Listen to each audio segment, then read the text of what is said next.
Hello learners, welcome to my channel enlighten knowledge. आज हम पढ़ने जा रहे हैं थ्योरी ऑफ डिमांड का अगला topic, change in quantity demanded, जिसमें आपके आते हैं extension and contraction in demand.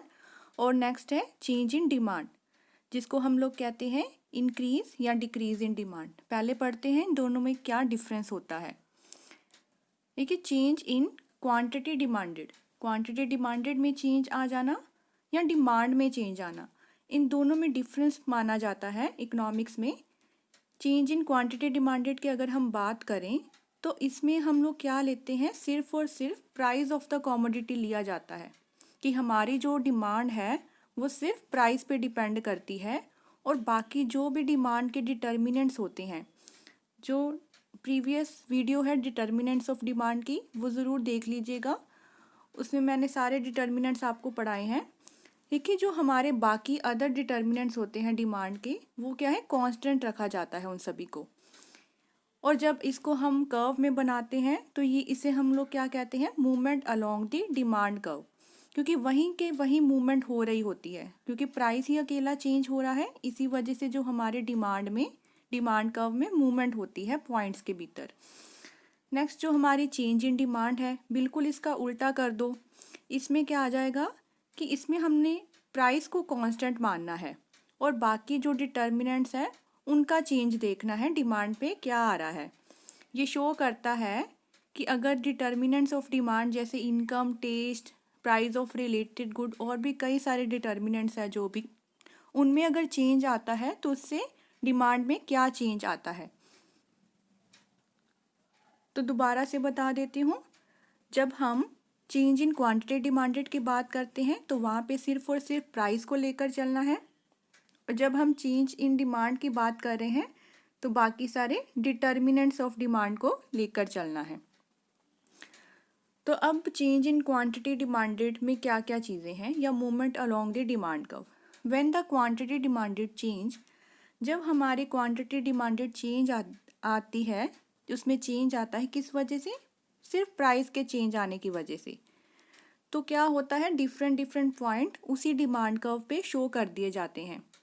अगर प्राइस में फॉल आता है, हम यही पढ़ते थे कि प्राइस में फॉल आ जाए तो डिमांड हमारी बढ़ जाती है, और यहाँ पे आपने इंक्रीज वर्ड का यूज़ नहीं करना, यहाँ पे आपने एक्सटेंशन वर्ड का यूज़ करना है, क्योंकि सिर्फ और सिर्फ प्राइस का इफेक्ट पड़ रहा है डिमांड पर। Fall in price followed by extension of demand, demand बढ़ जाएगी। और अगर प्राइस राइज होता है तो क्या हो गया, कॉन्ट्रैक्शन इन डिमांड, डिमांड कम हो जाएगी। और ऐसी सारी मूवमेंट्स को हम लोग क्या कहते हैं, इन सारी मूवमेंट्स में जो डिटर्मिनेंट्स हैं डिमांड के, उनको कांस्टेंट रखा जाएगा और सिर्फ हम लोग प्राइस को ही चेंज करते जाएंगे। तो अब क्या है, दो चीज़ें निकल कर आती हैं इसमें, एक्सटेंशन ऑफ डिमांड और कॉन्ट्रैक्शन ऑफ डिमांड। पहले पढ़ते हैं एक्सटेंशन ऑफ डिमांड। एक्सटेंशन का मतलब क्या होता है, डिमांड का बढ़ना। और डिमांड बढ़ती कब है, जब प्राइस में फॉल आता है। देखिए, हमारा प्राइस पहले था कॉमोडिटी का 5 रुपीज़, तब एक पर्सन सिर्फ एक यूनिट ही खरीद रहा था।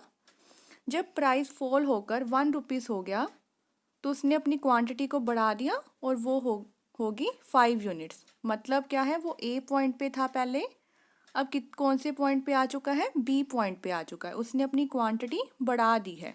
Fall in price leads to extension of demand, उसकी डिमांड है वो बढ़ चुकी है, इसलिए मूवमेंट हो रही है इस तरफ, डाउनवर्ड डायरेक्शन की तरफ मूवमेंट हो रही है, और इस चीज़ को हम लोग कहते हैं डिमांड का बढ़ जाना, एक्सटेंशन हो जाना डिमांड का, only due to the price effect, सिर्फ और सिर्फ प्राइस के कम होने से।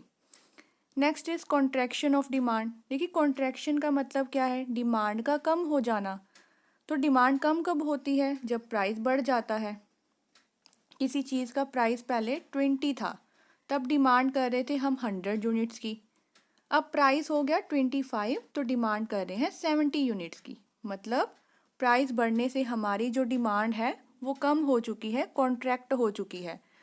तो ये कहाँ की किस तरफ डायरेक्ट करती है, ए से बी की तरफ। ए पॉइंट पहले यहाँ था, अब बी की तरफ ये आपकी डायरेक्शन को बता रही है, और इसको हम लोग कहते हैं कॉन्ट्रैक्शन इन डिमांड। मतलब डिमांड का कम हो जाना due to rise in price, price के बढ़ जाने से, और बाकी के सारे डिटर्मिनेंट्स आप लोग कांस्टेंट रखोगे। तो ये तो बात थी हमारी जो एक्सटेंशन कॉन्ट्रैक्शन की या चेंज इन क्वांटिटी डिमांडेड की। नेक्स्ट है चेंज इन डिमांड, जिसे हम लोग शिफ्ट भी कहते हैं, डिमांड कर्व का शिफ्ट हो जाना। कोई डिटर्मिनेंट में जब चेंज आ जाता है तब हमारी डिमांड कर्व क्या है, शिफ्ट हो जाती है, या राइटवर्ड की तरफ या लेफ्टवर्ड की तरफ। और प्राइस को यहाँ पे हम लोग क्या मानेंगे, कांस्टेंट मानेंगे। उसका बिल्कुल उल्टा हो गया, वहाँ पे हम लोग प्राइस लेकर चल रहे थे और यहाँ पे प्राइस को कांस्टेंट मानना है और बाकी सारे डिटर्मिनेंट्स लेकर चलने हैं। देखो इंक्रीज होगी डिमांड, वो कैसे शो करेंगे, राइटवर्ड शिफ्ट से, डिमांड कर्व की राइटवर्ड शिफ्ट होगी। और अगर डिमांड हमारी कम होती है, डिक्रीज होती है, तो उसको हम लेफ्टवर्ड शिफ्ट से बताएंगे।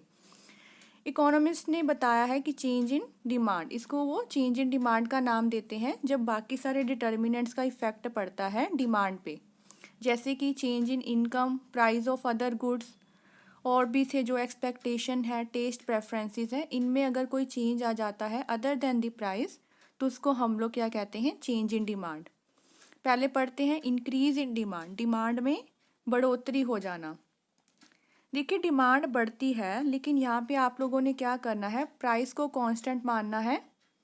प्राइस कांस्टेंट है। अब बाकी के डिटर्मिनेंट्स मान के चलो, इनकम बढ़ गई है, इनकम भी तो डिटर्मिनेंट है डिमांड का। इनकम बढ़ने से क्या होगा, प्राइस भले सेम है, कांस्टेंट है, पहले हमारी डिमांड कब इतनी थी, जहाँ पे हम क्वांटिटी ले रहे हैं क्यू नॉट, बाद में क्या हुआ, इनकम बढ़ गई तो डिमांड भी बढ़ जाएगी, नॉर्मल गुड के केस में होता है। डिमांड बढ़ने की वजह से क्या हुआ, प्राइस तो उतना ही रहा और हमारी ये डिमांड कर्व क्या है, शिफ्ट हो गई है और डी डैश बन गई है। ये क्या हुआ है, राइटवर्ड शिफ्ट हुआ है डिमांड कर्व में, या जिसे हम आउटवर्ड शिफ्ट भी कह सकते हैं। ये किस वजह से हुआ है, डिटर्मिनेंट के चेंज होने की वजह से, और प्राइस इसमें आप लोगों ने कांस्टेंट लेकर चलना है। नेक्स्ट है डिक्रीज इन डिमांड, इसका बिल्कुल उल्टा, मतलब क्या है, कमी आ जाना डिमांड में डिटर्मिनेंट्स की वजह से। अब मान लो इनकम कम हो गई है तो आपकी डिमांड भी कम हो जाएगी। पहले डिमांड कब हमारी ये थी, D1 थी, इनकम कम होने से देखो प्राइस तो कांस्टेंट है, इनकम कम हुई तो डिमांड भी आपकी कम हो गई और D2 बन गई। पहले क्वांटिटी अगर Q1 खरीद रहे थे तो अब क्वांटिटी Q2 खरीद रहे हो। This is called decrease in demand due to change in the determinants. Determinants के चेंज आने से जब हमारी डिमांड कम हो जाती है। तो ये तो सारी चीज़ें हो गई। अब देखो एक ही कर्व में अगर आप लोगों ने इसको शो करना हो तो वो भी किया जा सकता है। देखो पहले हम शो करते हैं कि इंक्रीज और डिक्रीज में क्या होता है। मान के चलो कि हमारी ये डिमांड कर्व थी D1, हमारे डिटर्मिनेंट्स मान के चलो, इनकम जो है उसमें चेंज आ गया, इनकम बढ़ गई है तो डिमांड भी बढ़ जाएगी। डिमांड कर्व की कौन सी हो गई, D2, ये है इंक्रीज।